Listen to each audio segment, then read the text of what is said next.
Progressive rock is one of my favorite genres of music. It emphasizes experimentation and thinking outside of the box. Many of the titans of the prog rock genre earned their stripes in the 1970s with numerous classical releases. But as the 1970s drew on, the genre became stale and found itself in a bit of an identity crisis. And then the 1980s happened and things got even weirder. Stick around as I explore when prog went pop. This is the Overstimulation Station. Progressive rock spawned out of the psychedelic music of the 1960s, but eventually evolved into a more precise, conceptualized form of music. Long musical passages, fanciful lyrics, and lavish soundscapes all became hallmarks of the genre, and by the mid-1970s, prog rock had reached its zenith of popularity. Taking away the moments that make up a dull day. When Pink Floyd dropped their Dark Side of the Moon album in 1973, it solidified prog rock's credibility. Dark Side of the Moon went platinum many times over and stayed on the Billboard Top 100 charts for a record-breaking 741 weeks. Meanwhile, bands like King Crimson, Yes, Rush, and Genesis, just to name a few, were all putting out their most classic material during this period. For a while, this new genre seemed like a juggernaut. However, as prog rock was celebrating its heyday, there was something completely different brewing in certain parts of England and America that would bring prog rock to its knees.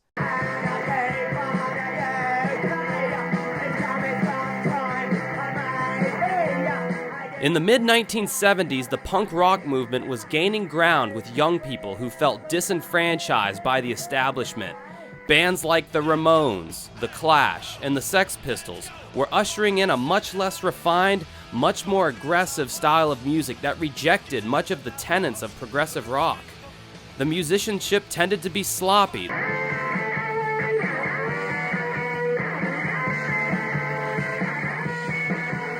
The singing focused more on feeling rather than skill.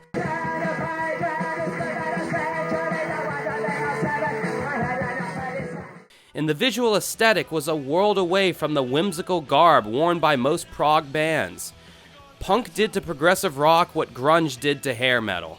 The stripped-down aesthetic of punk made the often overly theatrical progressive rock bands seem silly and uncool. By the late 70s, four of prog rock's biggest bands, King Crimson, Yes, ELP, and Genesis, either went on hiatus or had major changes within the band.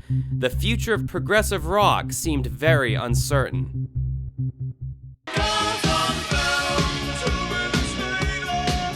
By the time the early 80s hit, ripples of the punk rock movement could be felt in every corner of the music industry.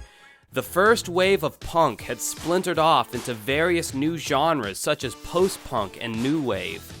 It was also around this time that record companies began merging into these larger media conglomerates who were more concerned with producing a radio-ready pop hit than they were with giving artists creative control and years to develop their sound.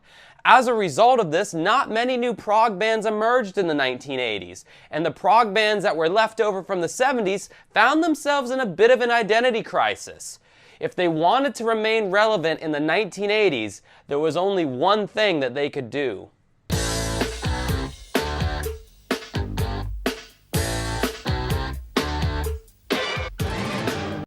They went pop.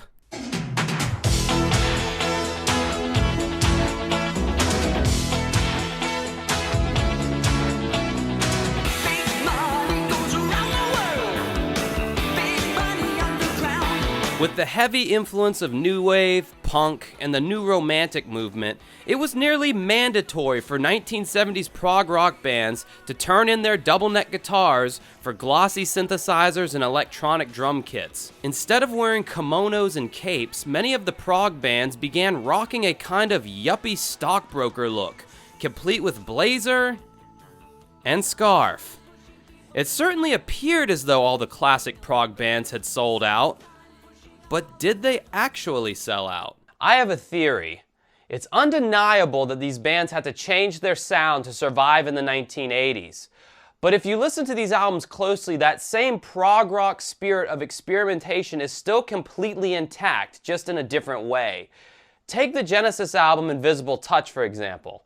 Now sure, it's got some saccharine, schmaltzy pop ballads on there, but I feel like the band did that in part just to get the label off their back so they could include darker and edgier songs like Tonight, Tonight, Tonight and Domino. And I feel like it's that same way with many of the other prog bands at that time.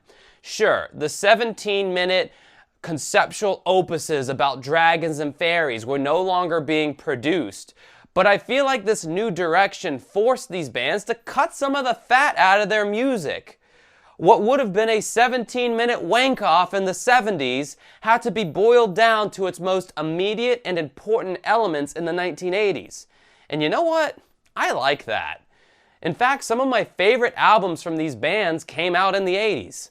I love Rush's innovative synthesizer work on albums like Power Windows and Grace Under Pressure. Pink Floyd's Momentary Lapse of Reason is a great album in its own right. But admittedly, with this example, it's kind of hard to compare to the perfection the Floyd put out in the 70s. After weathering the 1980s, many of the classic progressive rock bands continued to evolve their sound into the 1990s and beyond. As for the fans of prog rock, well, we're a very patient and open-minded bunch. You never know with this genre what the next album is going to sound like, but you can be certain it probably won't sound anything like the album before it. Half the fun of listening to prog rock is picking apart all the little nuances that the artist meticulously added to the music to continue to challenge the listener. Sure, that spark of 1970s prog rock has changed over the decades, especially in the 1980s, but isn't that why we call it progressive rock? Anyway, my name's Josh Cannon. Hope you guys enjoyed watching this video. And one more thing. What the fuck was Love Beach? I want you by my side.